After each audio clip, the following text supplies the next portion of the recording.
Ladies and gentlemen, Here's out. good evening.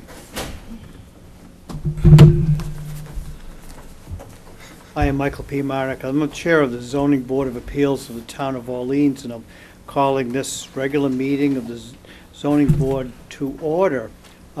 Present with us tonight are members Bruce Taub, Matthew Cole, Gerald Mulligan, Emily Van Giesen. Also with us are the board secretary, Sandy Stewart, and the building commissioner of the Town of Orleans, Tom Evers. We have a long agenda tonight. We will, as much as possible, reach the cases in numerical order to the extent that people are ready. I took the liberty for scheduling to have the last two cases, people involved in the last two cases, come in at about 8 o'clock, because I certainly won't be hearing a word from them in the first hour.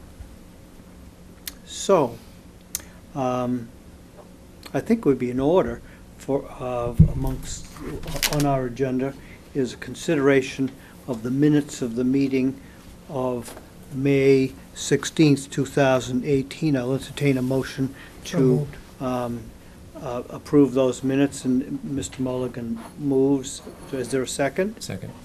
Mr. Cole. Any discussion on the motion? All those in favor? Aye.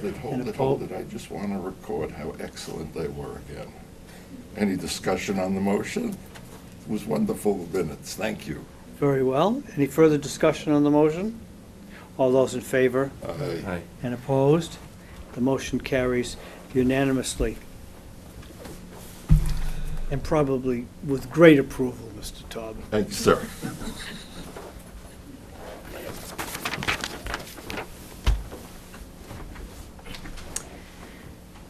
First case is case number 2084. That's the application of Jonathan Rourke for special permit as set forth in General Laws, Chapter 48, Section 6, under Orleans zoning bylaw, Section 16421, to construct a second-floor addition on a pre-existing dwelling which is non-conforming with respect to setbacks.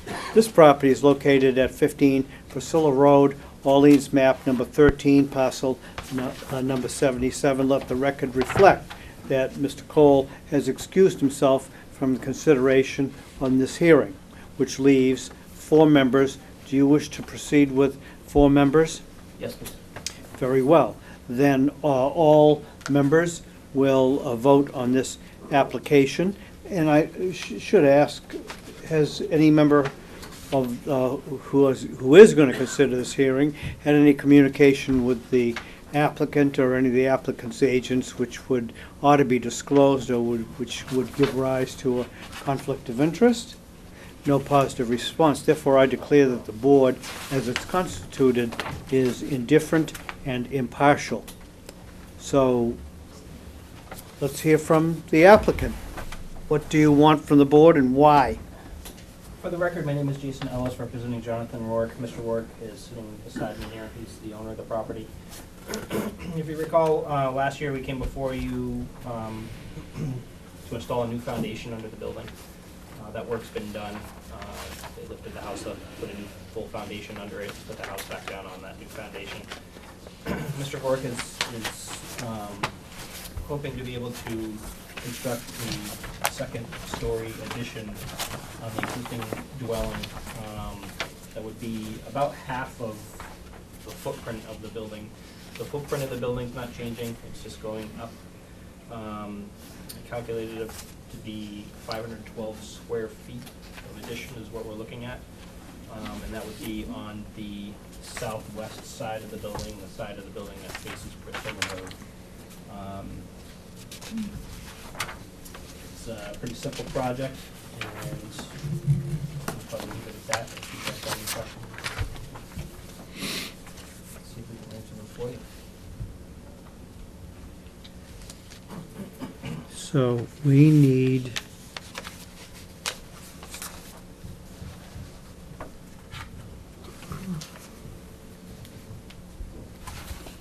So we're not changing the existing setbacks at all.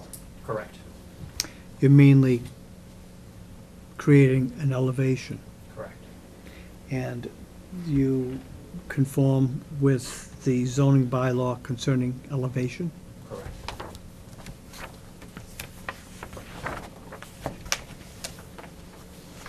Sometimes, Mr. Ellis, we would see this, that actual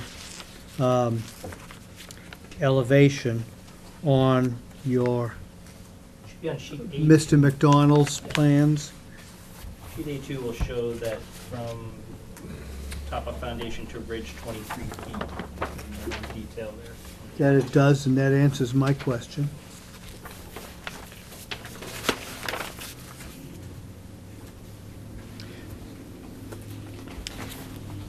Are there any questions from any members of the board, starting to my left, Mr. Taub, No, sir. Mr. Mulligan? No. Ms. Van Giesen? No. I'll make a motion to grant the request.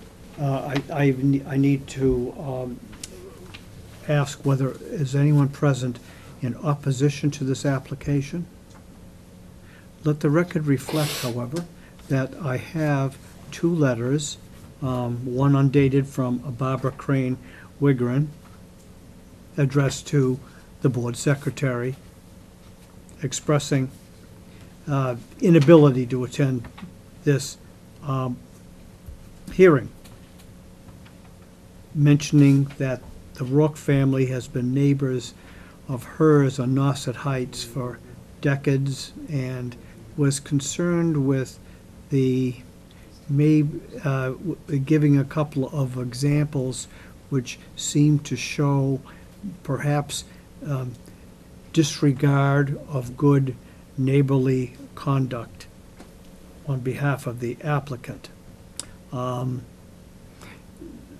Wigren did express her concern that because of the topography, that there is adequate footage from the wetland, which does appear no other dimensions having been affected by this application and project. She requests a stipulation that no bedrooms be allowed in the basement, since she believes it was the intent of the full basement construction and upgraded septic installed last year. Can you address yourself to that? You know that the board can impose conditions upon granting an application, and I wanted to see whether that was something that should be a concern of Ms. Wigren. The septic system was upgraded last year. There was a cesspool system that was there. The septic system admittedly was a very complicated one. There's a lot of clay on this site. We had to excavate about 30 feet deep to get to sand and then fill in that 30 feet and put the septic system in that. So it was a very substantial excavation that we had to do that. While they were doing that excavating, they had the site all torn up. That's when they decided to do the foundation at the same time, while they're just to try to lump those two projects together while the site was under construction, so to speak. At that time, we had variances from the Board of Health for the septic system upgrade, and we were restricted to two bedroom deed restriction for this property through the Board of Health. The lot does not support any additional bedrooms under the nutrient management regulations of the Board of Health. You need to have one bedroom or 10,000 square feet per bedroom, and this lot only has 7,837 square feet. So it's restricted from ever having any more bedrooms placed on the property. So the answer to your question is that we can't add any more bedrooms. Well, I'm looking at the McDonald architectural plan, and I see that the first floor has a bedroom. There's no bedroom showing in the basement, which was Ms. Wigren's concern, and You can see on page A1, existing basement to remain unheated basement, so that's what we're proposing at this point. and the master bedroom's on the second floor. 2-bedroom max, no problem with that. I also have another letter from Janet Can I D. just, Yes, sir? am I allowed to, I actually, because, Miss, and I don't know, you probably didn't, I have, I actually communicated with Mrs. Smith, was able to get a reply back from her, if I can admit this. In other words, her concern, I can, is, and we have very congenial relations. She just didn't want to have us doing any construction during her 2-week vacation in August. And it was a very, Is this, and I- is this the letter of June 1st? yeah, and I have her reply back from her right Oh, here. all right. And- She and- responded in an yeah, email. Yeah, we went back and forth, and I assured her absolutely positively, because I really did, when we corresponded last August, she was very disappointed when Mr. Morris showed up with his 10-wheel dump trucks on the first day of her vacation. And I assured her that would, you know, in that case, I really didn't have control over the matter, and that he's a very hard contractor to engage, and that's when he wanted to start. But in this case, yeah, I've assured her that we would not start any work until long after she's gone back to work. And I want to just give you her letter. I don't know if that's the way you do things. I'm going to receive the letter of June How 1st. many you need? It's just a letter from her, but you know, she also, you know, there's Thank you. You know, we I'm going to receive the letter of June 1st. and then actually this is actually there's three there's her letter to me, my reply to her, and her reply back to me. And her letter Yes. back to me is the one that's on top, but if such as you're interested, you can see the whole string. But and as Miss Wigren noted, we've known each other. I've actually never met Miss Wigren, but she's my father's age, and they go way back. And my father and Miss Wigren used to be neighbors across the street from the house under consideration here. And that's where some of the work comes from. Um,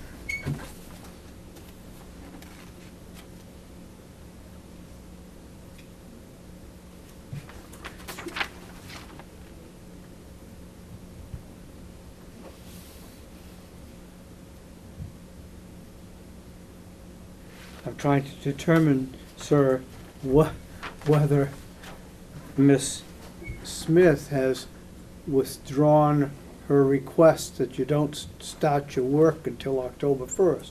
Oh, no, I think I can safely speak for her. Our understanding is that I will not start my work until then, and I think that's a strong, well, first of all, I don't think we can start. Oh, I till- see, it's, you. Yeah, we agreed. I you- told her that I would not. I mean, I thought it was very, I was chagrined on her behalf that, it's just the previous job, as you can probably imagine, was it was a specialty job, and only Mr. Morris is one of the few people that will do that kind of work, and that's the slot he offered me, and if I had put him off, I might have lost him for 6 months. But that was, but that's all, that was in the last past. year, it's all done. Right, and I assured her that, you know, this work absolutely positively would not be, no, I met her request. I'm very willing to meet her request. I think that's a reasonable Well, request. I don't know whether any member of the board considers that if we should allow this application, whether a condition ought to be imposed on it insofar as the applicant stated in front of the world here that he won't be starting work until October 1st. Would that be good enough, or do you think we need a condition? I'm of the view that we should just accept this petition as presented and respect the word of the presenters that they will not incur the wrath of their neighbors, which will bring them before us again. No, so I think that, I agree. I agree. I agree. I think you might want to make a little bit of peace with Miss Wigren. She is your neighbor. I, and- actually, I watched the 1980 Wimbledon with her husband, and that's the last time I've seen either one of them. Yes, I would like to make peace with Miss Widgren. I never, I don't seem to hear from her until, yeah, I'd like to make peace with her. It seems to me that her major objection was concerning the number of bedrooms, and that's engraved in stone if we grant the application. I move that the hearing be closed. Excuse me, I'm closing the hearing. And I move that we adopt findings of fact sufficient to warrant the granting of a special permit as requested without conditions. Is there a second? Second. Any discussion on the motion? Then all those in favor? Aye. And opposed, motion carries unanimously. And therefore, I move that a special permit without conditions be granted as applied for adopting the plans contained in the application without any conditions. Is there a second? Mr. Second. Todd. All those in favor Aye. and opposed, motion carries unanimously. Thank you very much. Thank you, Mr. Thank you. Ellis. Thank you.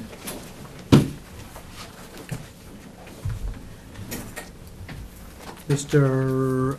Cole may desire to rejoin us.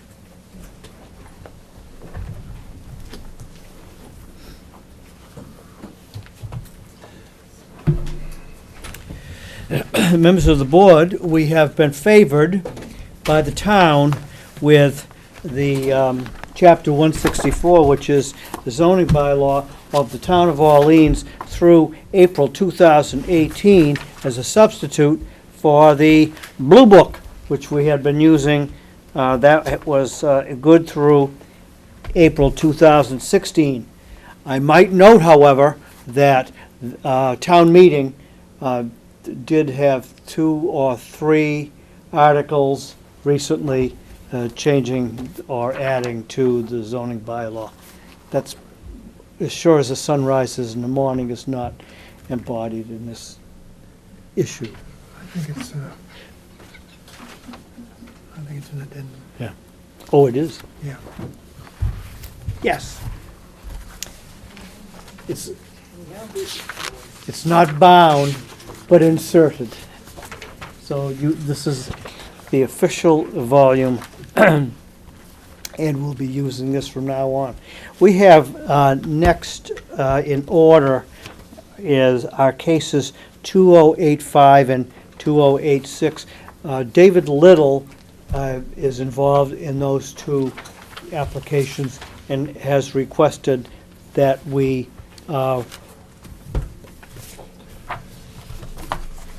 consider those cases when he arrives. I guess he's in Brewster right now. Therefore, that leaves us to consider case 2087.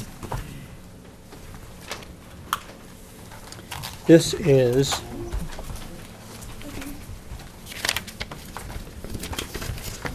oh God.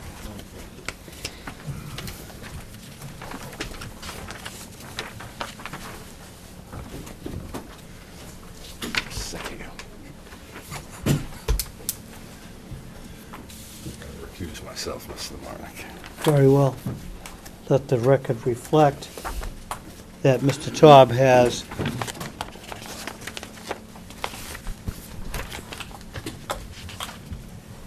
requested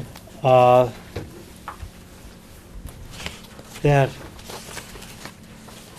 he not consider this application, therefore he has left the hearing room. This is the case of number 2087, the application of Marina Morelli and Robert Anslow for a special permit as, it's 2087. The application of Marina Morelli and Robert Anslow for a special permit as set forth in General Laws, Chapter 48, Section 6, under Orleans zoning bylaw sections 164-20, 164-23, 164-21 to raise and replace a pre-existing dwelling which is non-conforming with respect to upland lot area, frontage, and building coverage, and the alternative seeks a variance. This property is located at 4 Seabreeze Lane, Orleans map number 16, parcel number 13, and considering this application will be myself and members Mulligan, Van Giesen, and Cole. I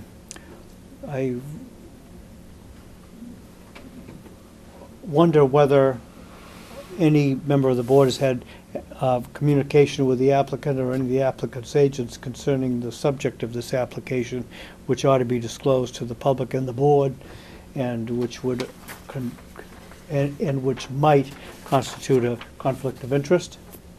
There's no positive response. Therefore, I declare the 4 members of the board constituting a quorum are impartial and indifferent.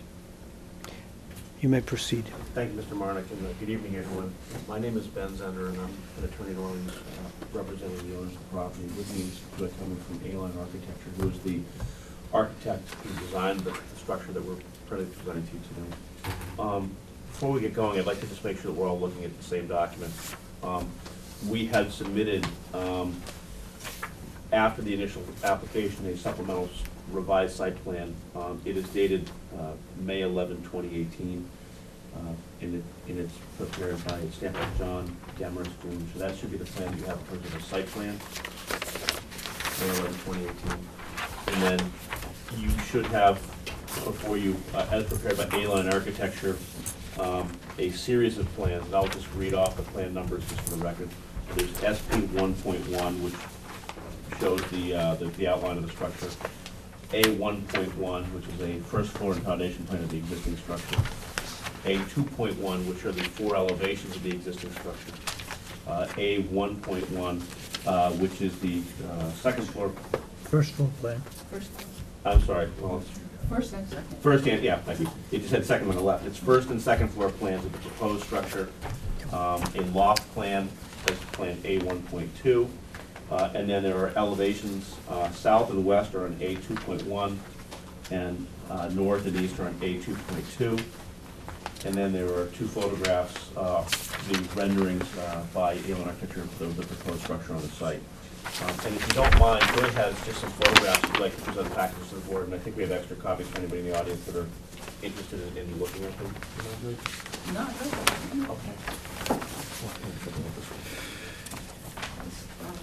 These are actually just colored reproductions of the renderings that you have, plus this document which we showed at the last hearing, which is just the context of the neighborhood. Thank you. So just to tell you why we're here and what we're asking for from the board. What we're asking for is what we've applied for is we've applied for 2 different options. One is a special permit, and the other and the alternative is a variance. The reason for either the special permit or the variance is that you have a buildable upland definition in your bylaw, which defines what buildable upland is. And then your dimensional table requires that you that your lot coverage not exceed 15% of buildable upland. A buildable upland is actually defined by a 100-year flood zone, which in this case is the 13-foot elevation. So on the site plan you have, and I've highlighted it, there's a line, the 13-foot elevation that I've kind of put on here that shows how much of the lot is actually buildable upland. And so your bylaw defines building coverage as that portion of the building, that is on buildable upland. So we presented in the plan itself a little table at the top, which right off the bat I think has an error in it. The lot size was 21,448 square feet, which those numbers in the first table on the top are incorrect. The first numbers are transposed. But the second line is correct, which is that there's 3,840 square feet of actual buildable upland on this lot. So it's a relatively small percentage of the lot. There's 3,840 square feet. So in measuring that portion of the building that's within the buildable upland, which is what we're supposed to measure, the existing building has 555 square feet of coverage within the buildable upland area, which works out to 14% lot coverage under your definition.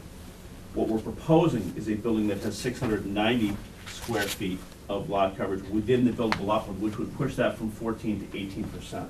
The actual numbers are a little less than that. The actual numbers are 14.45% existing, and it's gonna go to 17.96. So it's an increase of 3.51% of lot coverage within the buildable upland. So it's my opinion, and I think the board, at the last hearing on this on January 3rd, or it might have been December 6th, was of the opinion that this is really a situation that requires a variance and not a special permit, because you're going from a conforming lot coverage percent based on those numbers to a non-conforming, which creates a new non-conformity. If you take the lot coverage for the lot as a whole, which what you would normally do, the lot coverage of the proposal will be about 6.4%. So the actual lot coverage over the entire course of the lot is 6.4%, but if you measure that particular buildable upland requirement, it works out to 17.96%. So what we're asking for is either a special permit, or if in the opinion of the board, this requires a variance, which is what you determined last time we were here. It requires a variance. So with your permission, Mr. Marnick, I'll present the variance criteria first. Or actually, what I'll do first, if you don't mind, is just ask Joy just to describe the project for the board, if you don't mind, and you don't mind describing the changes from when we were here last time, if you could. No, I'd be happy to do that. Yeah. Some of the concerns expressed by the board last time were simply the size of the building, the footprint of the building relative to the existing building. It was advised of us that if we could go back and try and replicate the existing footprint of the existing house and then add a story to it, that it would be much more desirable both for the neighborhood but also to the board, and I could therefore consider the possibility of granting a variance. So what we went back and did was try to locate the proposed house a little further back on the lot and actually rotated it somewhat so as to create a slightly larger front yard for landscaping purposes, and to also consider the fact that it's a very tight lot for construction, and we wanted to have plenty of place for the storage of materials, et cetera, et cetera. It also meant that we could save an antique tree that some of the abutters had expressed some concerns about. The house is, the original submission, the overall square footage of the house was 4,021 square feet. We revised it in December and came back to you and had reduced it to 3,687 square feet. And in this submission, we've reduced it to a total of 2,519 square feet, including a little access loft to a roof deck. Which means we've removed an additional 1,168 square feet, so totaling approximately 1,500 square feet reduction in habitable space in the building. The original structure has a footprint of 1,057, and the current submission has a footprint of about 1,200 square feet. It's an increase of 229 square feet of building coverage, meaning the footprint of the building itself is increasing by 229 square feet. So you have floor plans. The number of bedrooms is unchanged. The project received approval of the Old Highway Regional Historic District Committee, both for removal of the existing structure and for the structure that had been proposed the last time we came before the board. It also received approval of the Board of Health and of the Conservation for the last iteration. We have not gone back to Conservation or any of the boards because we wanted to come to this board first to see if it was acceptable to get a permit to build the structure. If so, we don't believe that going back to the Conservation Commission for a reduced footprint, improved area project is going to be a problem. We have to reduce the scope of the project significantly in that respect. So I can't tell you that we have permission from those boards, but it's because we had those permissions previously, and we just wanted, this is really the hurdle we have to get over, so, at this time. So, and I think as Joyce said, and as the photographs, the representations show you, the building has been rotated diagonally to the front road, just so that it doesn't create that visual massing along the road that the project had before. It used to be and Joy can show the pictures. The original proposal had, and the orientation structure now is so that the frontal aspect here.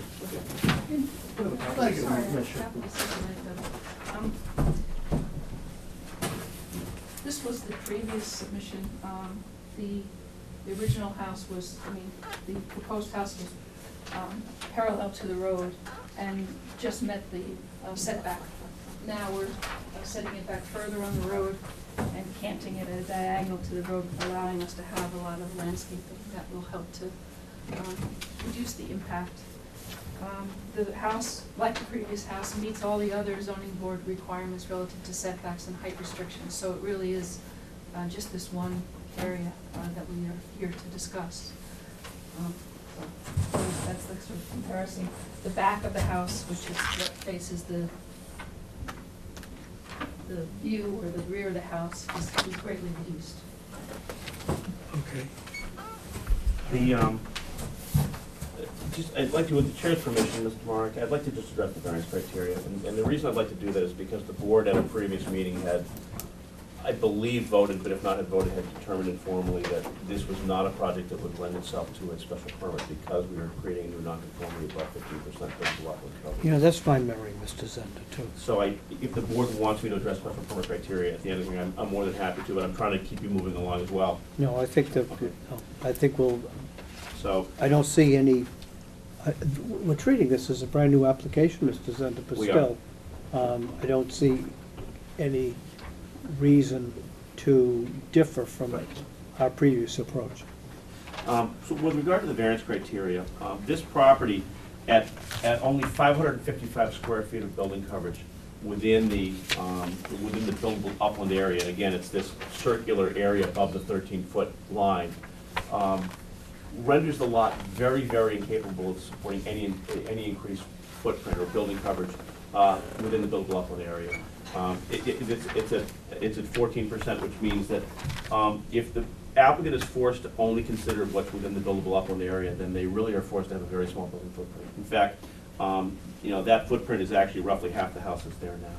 So to force them to adhere to that requirement of the bylaw will create a significant hardship in their ability to use and develop a meaningful portion of their property. As you can see, the shape of this is unusual. It's sort of a rise in the front part of the lot. It's clearly a topographical condition. I don't believe that this is a condition that applies generally to the zoning district, the R zoning district.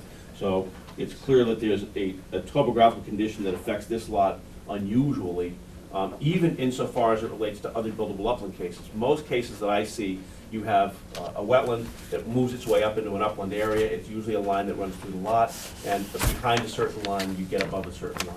And so this is what it's actually a rise that only allows the upland to be within the center part of the lot, in the middle part. So I think that the board can make a finding that this is a topographical condition that creates this situation for the applicant, that creates the hardship that they cannot have a buildable footprint, a buildable upland footprint of anything really more than 555 square feet, unless the variance is granted.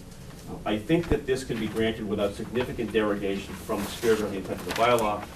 The board has as part of its package a part of the assessor's map, which shows that where the wetland area is here, homes have been developed literally up to the edge of the wetland on all sides of this property. You'll see that this property is set back from the wetland area, from the marsh area, and these houses have been built all the way up. These houses have been built all the way up. This one's completely within the wetland. So to make this the only house that can't really develop and put a second story on where most of the structures do move towards second stories, some of them are single stories, I think it's going to create a difference for this lot than for most lots in the area that have been developed. So I think the board can find that you can grant the relief without substantially derogating from the spirit or the intent of the bylaw. The structure is going to meet all setback requirements. It's going to meet all height requirements. It's going to meet all of the other requirements with regard to buildability. So it's not going to be a more densely developed lot than the bylaw intends or that the neighborhood intends. It has, significant adequate access right off of the road right there. It's been oriented now to provide for a setback of the house, provide for construction vehicles. One of the concerns that we've read about, and I've read about recently in the correspondence, is the effect on the road. The applicants are certainly willing to repair and upgrade the road, both for the purposes of construction and following construction to make sure that it's built back to the standard it needs to be built to. And if the board wants to have a condition in that regard, we would certainly like to make sure that the neighbors and the people that live in that neighborhood aren't inconvenienced in some way by the construction of the house. So I will leave my comments at that, and hopefully the board can favorably answer the questions that I can answer. Well, does any member of the board have any questions, starting with, to my right, Ms. Van Giesen? Any questions? No questions. Mr. Cole? Can you talk a little bit about on-site drainage and how both site drainage and roof runoff will be handled? Yes, we did a fairly extensive stormwater and roof drainage when we met with the Conservation Commission. So there will be gutters on the building, and they will be all cared for, taken care of by dry wells, which I have on conservation site plan. I just don't have it on the one that you're currently looking at. It is a flood zone, so we will be having, there's no basement. It is a crawl space with breakaway vents. Mhm. So, other than that, And can you explain the septic? It looks like it's a raised bed. it is a raised bed. Yeah, it's a nitrogen-enhanced raised bed system. Is it a stone facade around the retaining wall? Yes, we've created a kind of landscape element around that entire septic system, and then hooked it into the base of the proposed deck so that it looks kind of like it was always there. And is it close enough that it requires a variance? Yes, the septic system had been presented by Velco regarding the variance application for the septic system. My guess is there probably required variances for both the IA system Yes. and- approval as and well as application. distance of the lot line. Mhm. So on the variance criteria, you have to meet all three, not one of three, right? And I think you covered those. I did. You may have gone just a little bit quick for me. Can you cover the topography What you have to do is. criteria again? Yeah, what you have to do is you have to show, first of all, that you're gonna suffer a hardship. And that hardship can be financial or otherwise. The board can, it's up to you what a hardship is. What I'm submitting to you is that the inability to develop this lot in the way that, waterfront lots are essentially developed, or many lots are developed, with a nominally sized footprint is a hardship to this applicant. That hardship has to be related to, owing to, or related to one of three things, either a soil condition, a topographical condition, or a shape of the lot itself. So the lot itself is unremarkably shaped. We're not asserting that the lot itself creates a shape. And we're not asserting that the soil itself creates that hardship, because there's really nothing, even though it's in a flood zone, it's not the soil itself.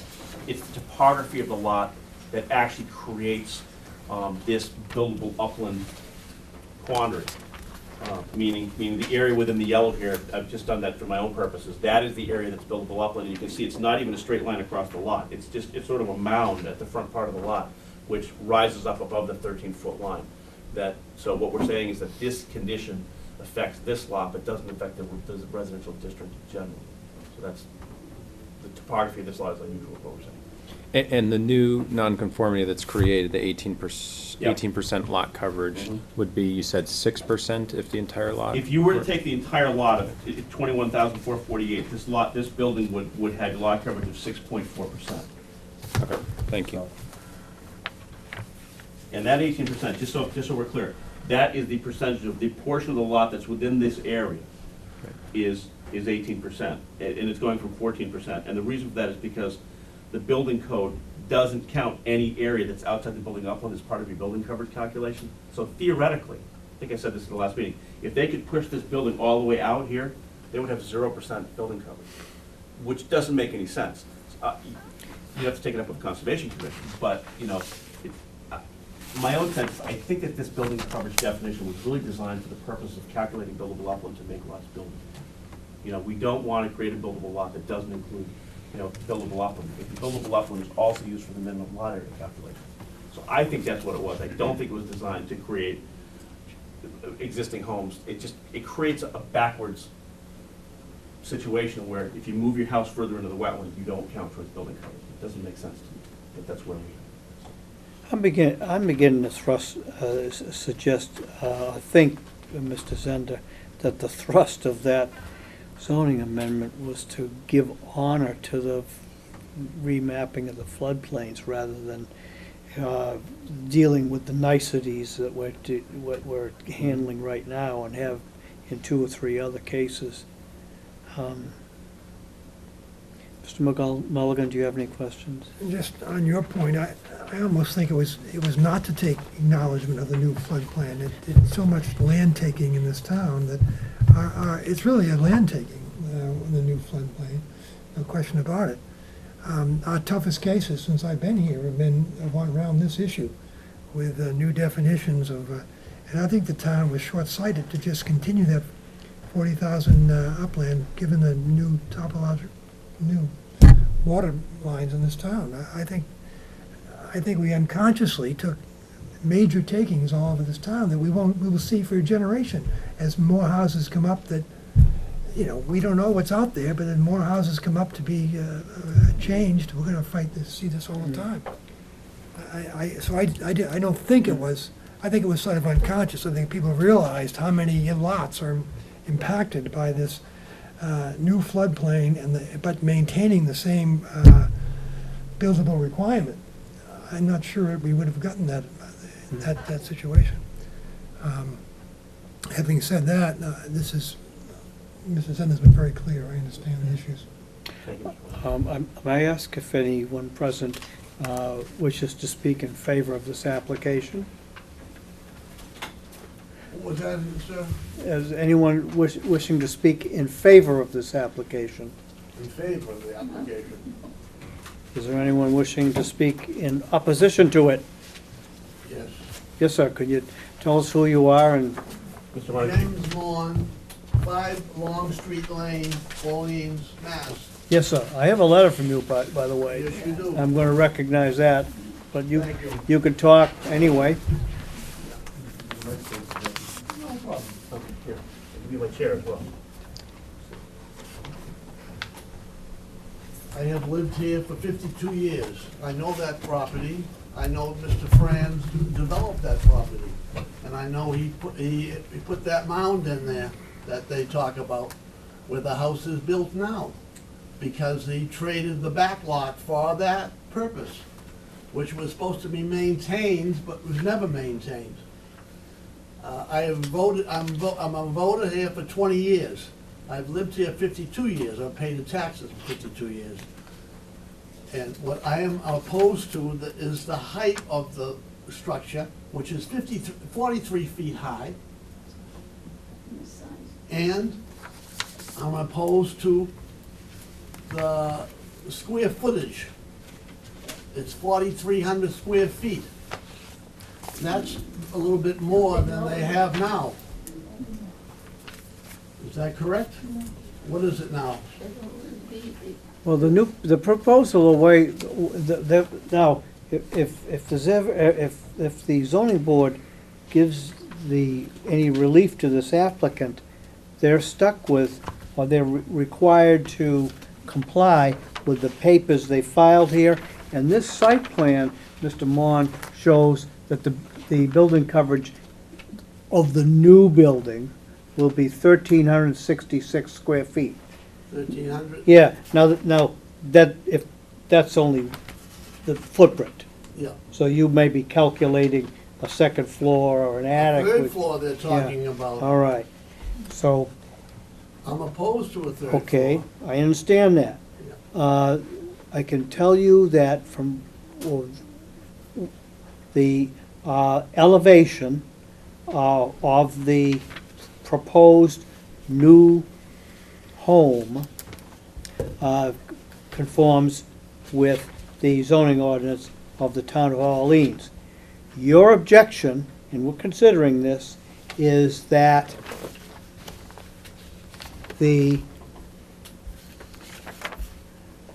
that desirable relief cannot be granted without either substantial detriment to the public good or nullifying or substantially derogating from the intent or purpose of this chapter, which I'll translate that, which means that it doesn't fit in with the neighborhood. No, it doesn't. Okay, that's your main That's my objection. main complaint, sir. Okay. yes. Thank you. Yes, sir. Ma'am, did you want to speak? Is there anyone? Yes, sir.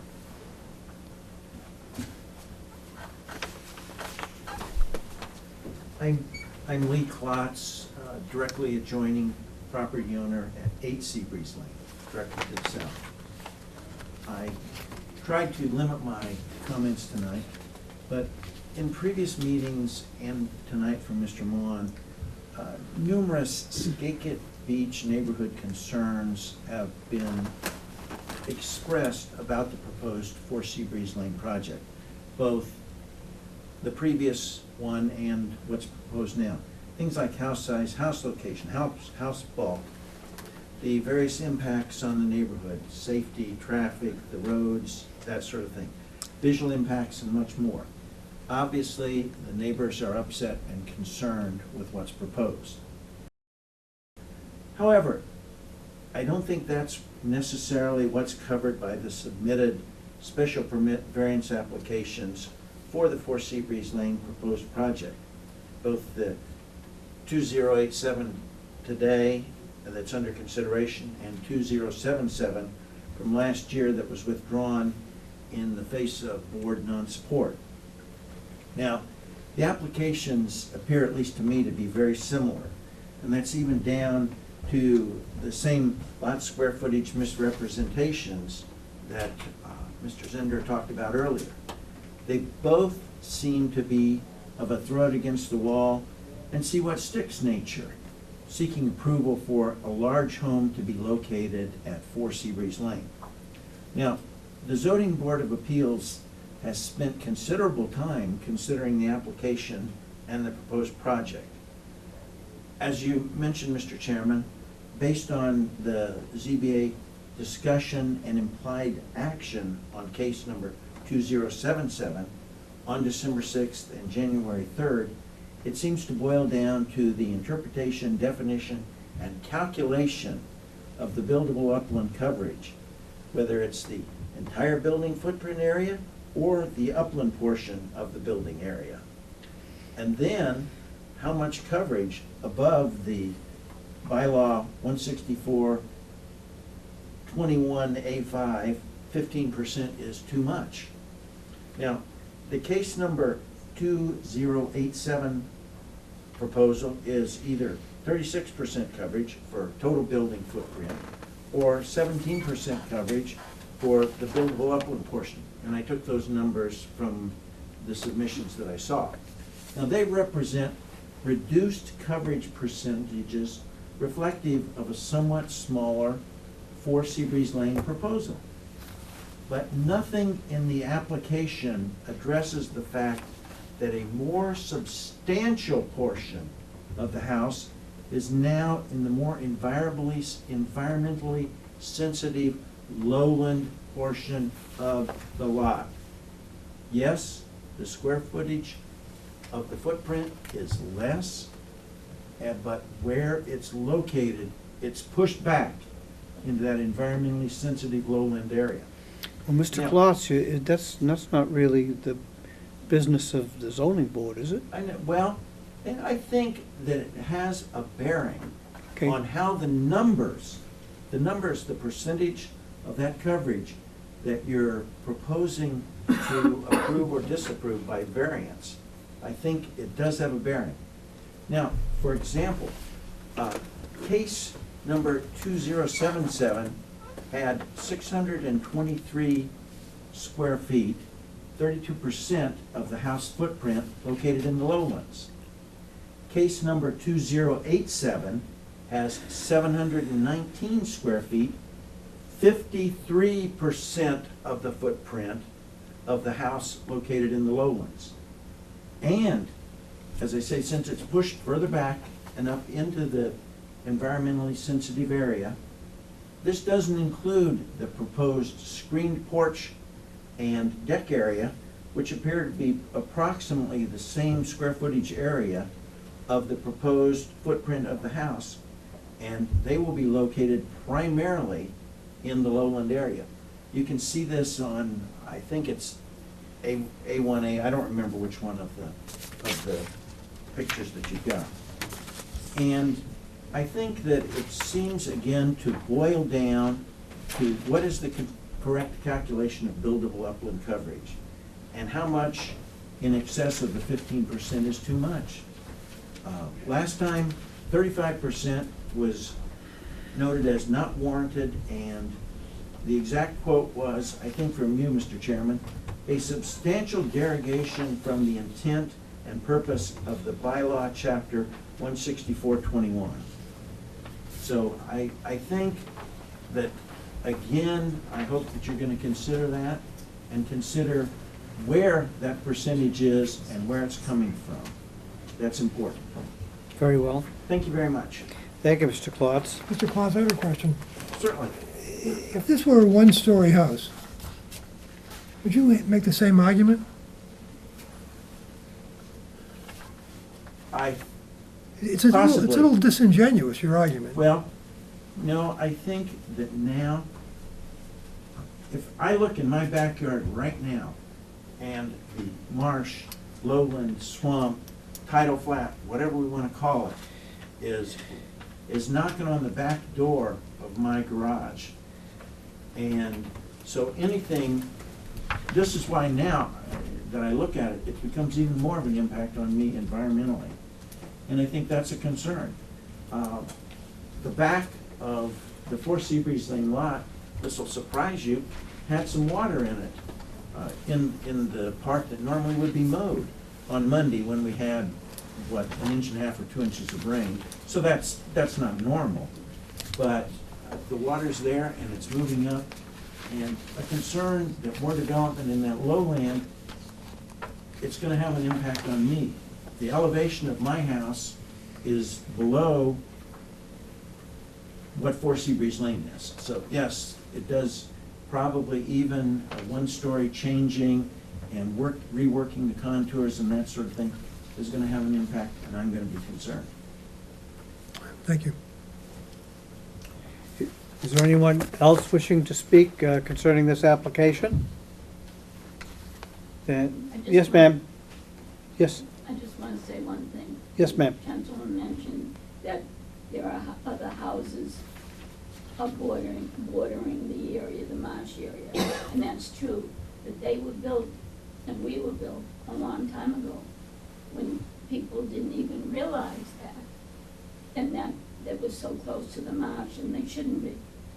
So the fact that they're there, we're not gonna take them all down, but I don't think we go ahead and take a lot that's really not a really good buildable lot, that has a nice little 3-bedroom, 1-story cape on it, that's been fine, and take that lot and put a big house there.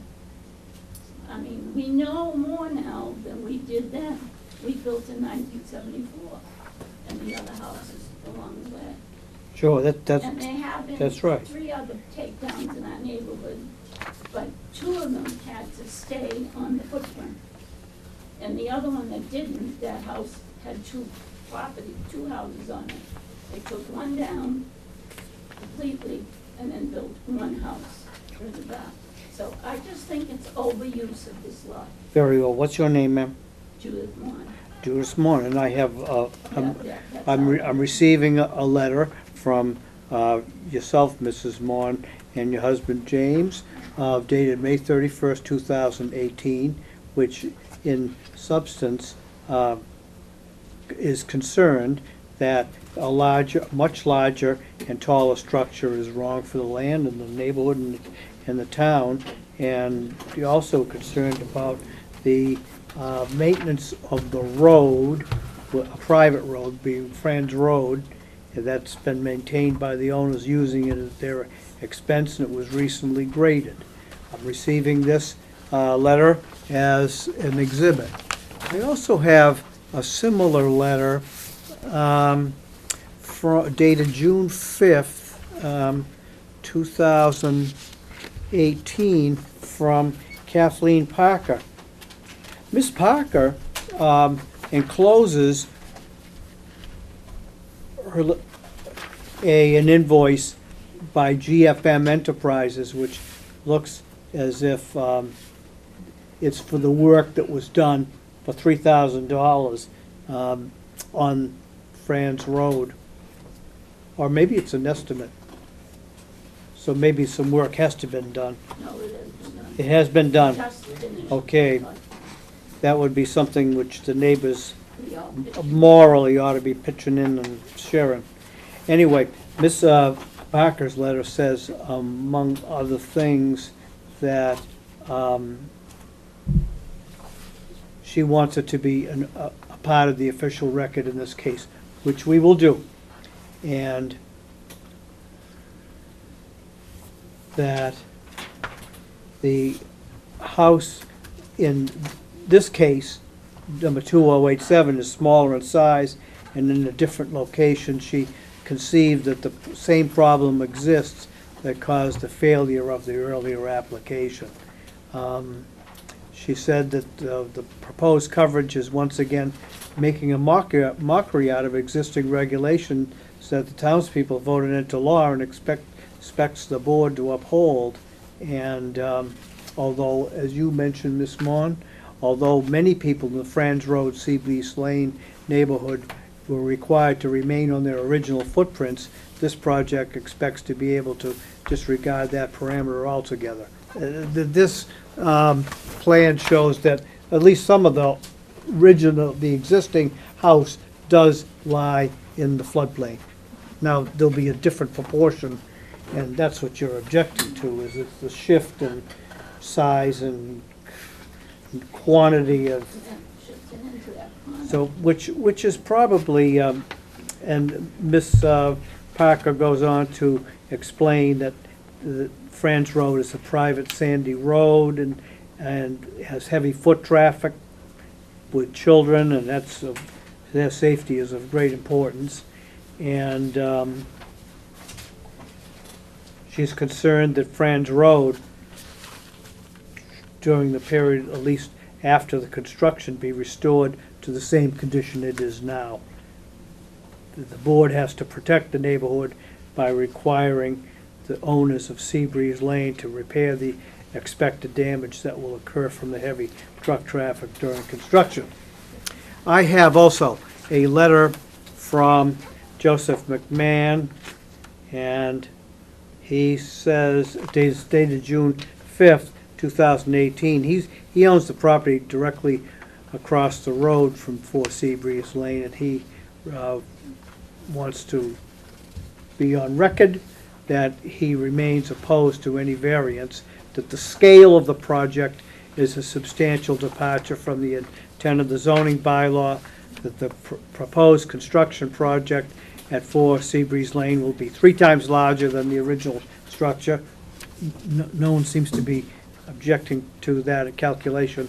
And as Kathleen Parker has expressed before, why have bylaws if they could be cast aside on a whim? We'll record that for the file as well. I have a letter dated June 2, 2018,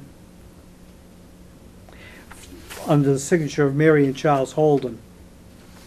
They're the owners of 3 Longstreet Lane and abuts the backyard of 4 Seabreeze Lane. She's also, both of those folks are concerned about the size and scope of the project and how it will affect their property that they've enjoyed for 8 years. And she comments on the height of the house, the vegetation, which is a natural privacy butter. She comments on the maintenance of the privacy on the outdoor shower they have on the back of their own house, and the height of the project is, again. She notes that they bought their house, which was originally built in 1974, knowing that they were going to do significant renovations, and that they were understood that there would be no expansion of the footprint of the house whatsoever. And they abided by that assumption.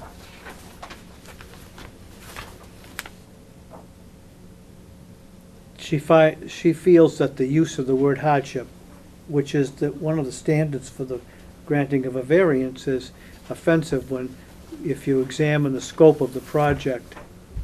And she's concerned that there be a snowball effect, which will undoubtedly provide leverage and fodder for others to request variances, including them, as a matter of fact, to request variances for expansion as well.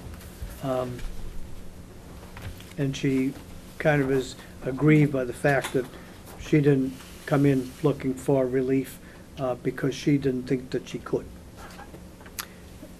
And finally, I have a letter on the signature of J.E. Hollingsworth, 15 France Road, Orleans. This letter is dated June 5, 2018, and it requests that this is read into the permanent record. Therefore, I will reread it in its entirety, ladies and gentlemen.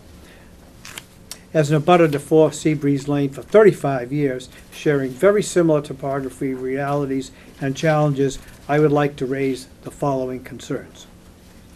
A sizable portion of the 4 Seabreeze Lane lot is marshland. This marshland floods with fresh water well beyond its natural borders every late winter and spring.